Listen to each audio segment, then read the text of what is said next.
देखो क्लास 9 से हम लोग चैप्टर नंबर 3 पढ़ेंगे यहाँ पे एटम्स एंड मॉलिक्यूल्स। तो कल हम लोग डिस्कस किए थे ना एटम्स, व्हाट इज एटम्स। तो एटम्स क्या हो गया यहाँ पे कि that is the smallest particle of element which is not divisible and take a participate in a reaction is called atom। ये कल आपको बताया गया था।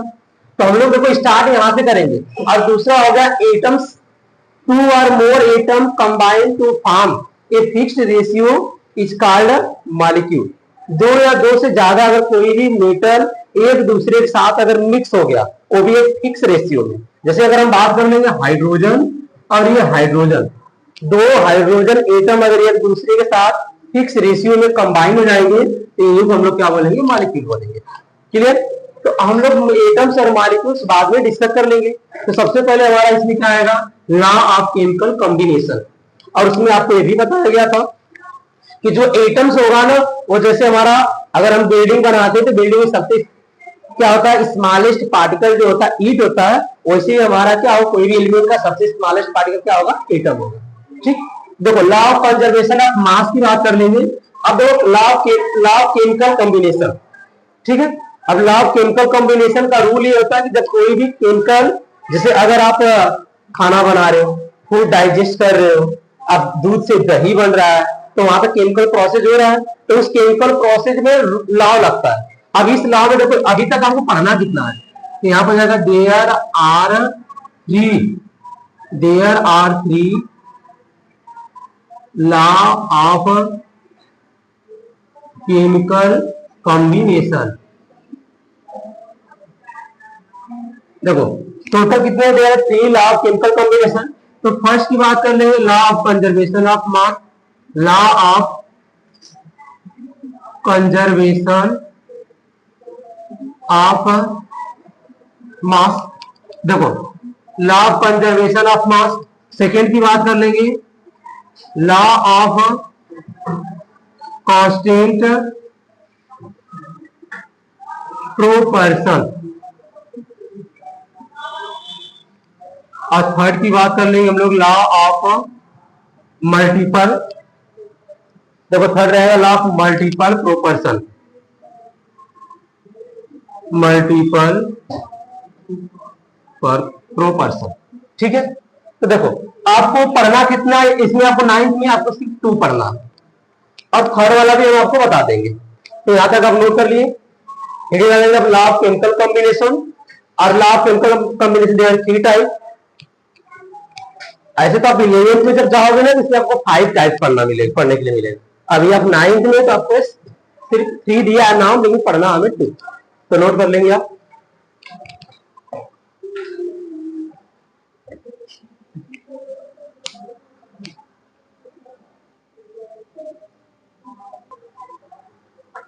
अब इसके बाद यही रहेगा law of conservation of mass.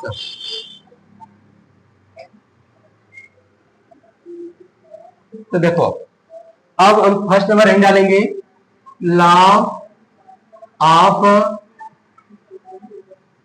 Conservation of mass. ठीक है। तो यहां पर जाएगा matter is not created nor destroyed,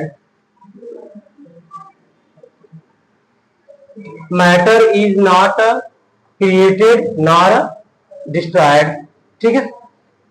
ये हमारा लॉ ऑफ कंजर्वेशन ऑफ मास का मीनिंग रहेगा यहाँ पे।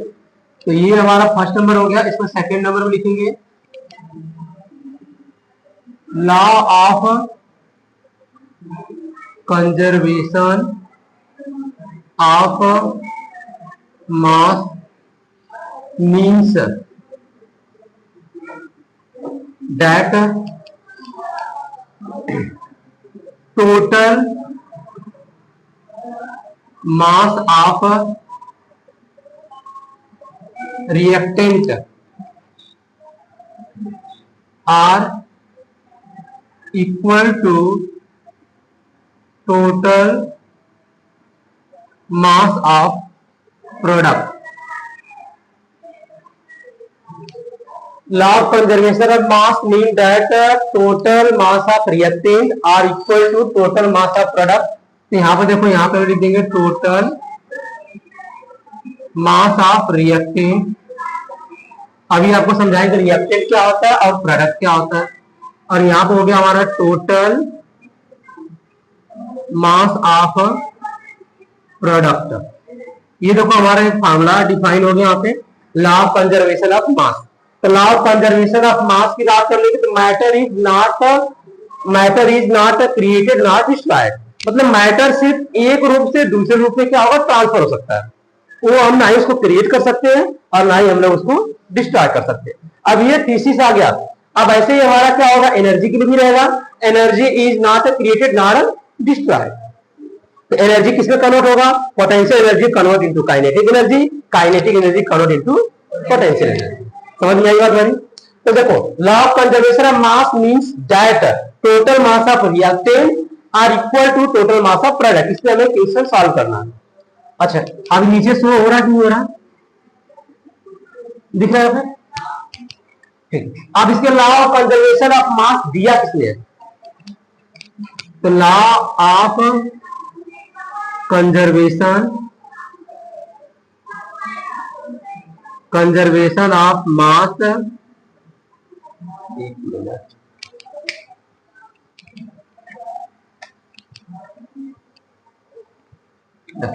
एंटोनियो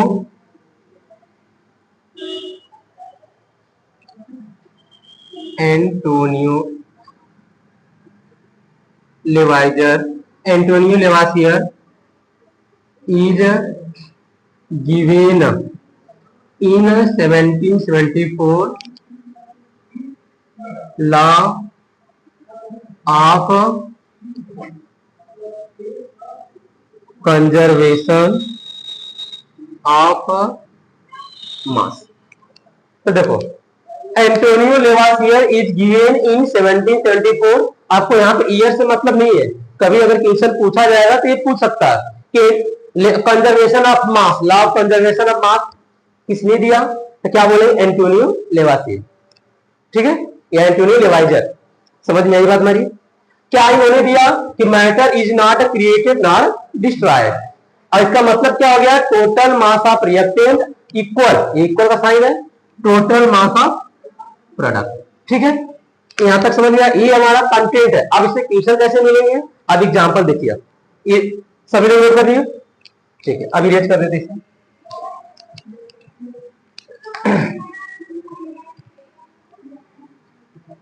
तो देखो,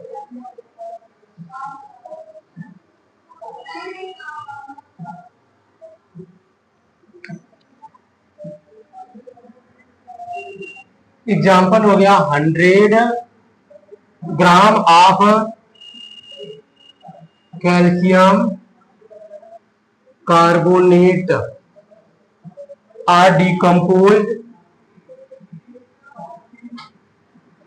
are decomposed in 56 gram of calcium oxide and 44 gram of carbon dioxide. ठीक है, अब ऐसे क्वेश्चन में मिल गया। तो देखो सॉल्व कैसे करेंगे हम इसको, लॉ ऑफ कंजर्वेशन ऑफ मास के अकॉर्डिंग। तो 100 ग्राम ऑफ कैल्शियम कार्बोनेट, तो आपको अगर नहीं पता देखो ऐसे में लिख दिया कैल्शियम कार्बोनेट डिकम्पोज हो गया। डिकम्पोज मतलब इसे हीट कर दिया मैंने, डिकम्पोज मतलब कन्वर्ट हो गया। किसमें कन्वर्ट हो गया, calcium oxide plus carbon dioxide में। अगर आपको फार्मूला आ रहा है तो बेटर है, आपको अगर आ रहा है तो कैल्शियम कार्बन का फार्मूला होता है CaCO3। मैंने यहाँ पे हिट का साइन दे दिया, मतलब डिकम्पोज हो रहा है calcium oxide CaO plus calcium carbon dioxide CO2। ठीक है, अब इसमें बैलेंस ही आता है जो हम क्लास 10 में सीखते हैं। कैल्शियम 1 कार्बन एक हो गया, ऑक्सीजन 3, 2 और 1 यहाँ हो गया 3। अब ये क्या कह रहा है यहाँ पे 100 ग्राम, ये कह रहा है कैल्शियम ऑक्साइड 56 ग्राम, ये कह रहा है 44 ग्राम। ठीक है, तो यहाँ पे देखो according to law of conservation of mass, देखो according to law of conservation of mass. अब according to law of conservation of mass body क्या होगा, total mass of reactant equal total mass of product. तो देख लो यहाँ से जो arrow बनता नहीं आता, एरो से पहले जो भी सबस्टेंस हम लेते हैं वो रिएक्टेंट हो गया, और एरो के बाद जो भी रिजल्ट बनेगा वो हमारा हो गया प्रोडक्ट। ठीक है, तो टोटल मास ऑफ रिएक्टेंट कितना हो गया, इधर बस एक ही प्रोडक्ट है और वो हमारा 100 ग्राम इक्वल हो गया, और टोटल मास ऑफ प्रोडक्ट भी था 56 और प्लस 44। अब दोनों को सम अप कर दो तो 100 gram equal 56 plus 44 100 gram. That is define. ये प्रूफ हो गया आपको कि this is so as a law of conservation of mass, मतलब जितना हमने लिया ना उतना ही हमें रिजल्ट में दिखाई दिया। समझ में आया? ऐसे क्वेश्चन को हम लोग सॉल्व करेंगे लॉ ऑफ कंजर्वेशन ऑफ मास के अकॉर्डिंग। तो नोट कर लेंगे आप एग्जाम्पल।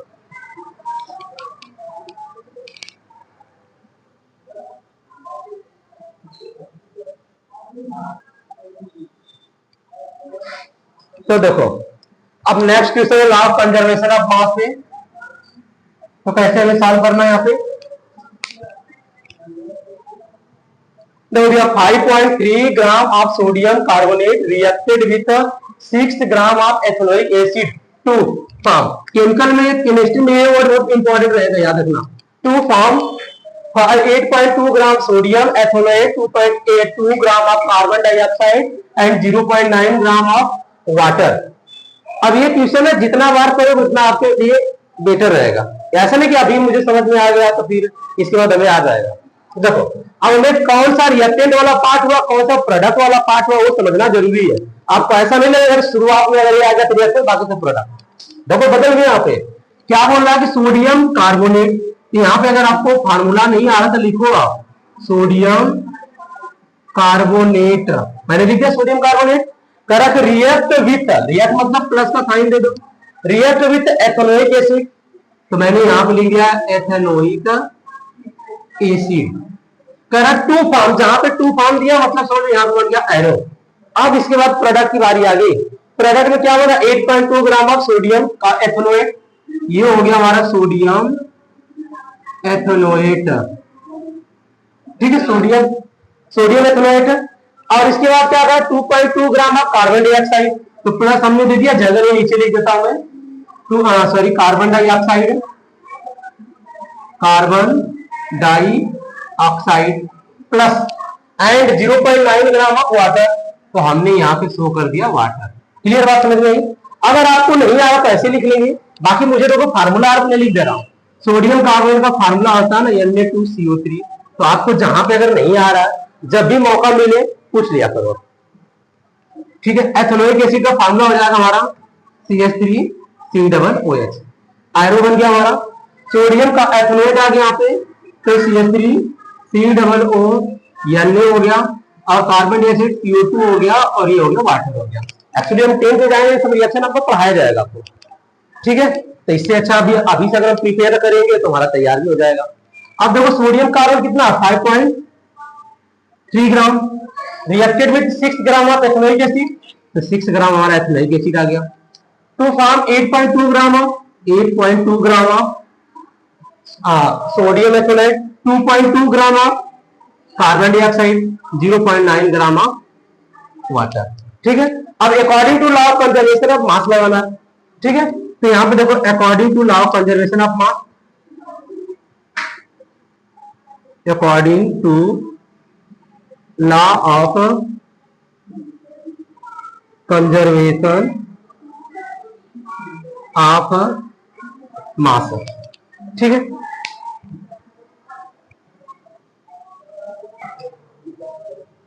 देखो according to law of conservation of mass, तो अब हमें क्या करना है, टोटल मास ऑफ रिएक्टेंट। अगर हम ऐसे लिखेंगे तो हमें फार्मूला भी याद हो गया, टोटल मास ऑफ प्रोडक्ट। ठीक है, टोटल मास ऑफ प्रोडक्ट। अब इसके बाद देखो टोटल मास ऑफ रिएक्टेंट में क्या, सोडियम कार्बोनेट 5.3 ग्राम, तो 5.3 प्लस 6 ग्राम, 6 इक्वल नीचे इक्वल का साइन दे देंगे हम लोग, 8.2 ग्राम प्लस 2.2 ग्राम 0.9 ग्राम ऐड कर देंगे, 6 5 11.3 ग्राम इक्वल ऐड करेंगे। अब देखो 2 9 11 11 2 13 डेसिमल लग गया यहाँ पे, 8 2 10 10 1 11 ग्राम, दे इक्वल आ गया यहाँ पे। तो प्रूफ हो गया, नहीं प्रूफ हो गया हमारा, यहाँ पे दिया ना so that this verify law of conservation of mass. तो क्लियर हुआ ना, वेरीफाई हो गया नहीं हो गया। तो ऐसे हमें क्वेश्चन को सॉल्व करना है, नोट कर लो।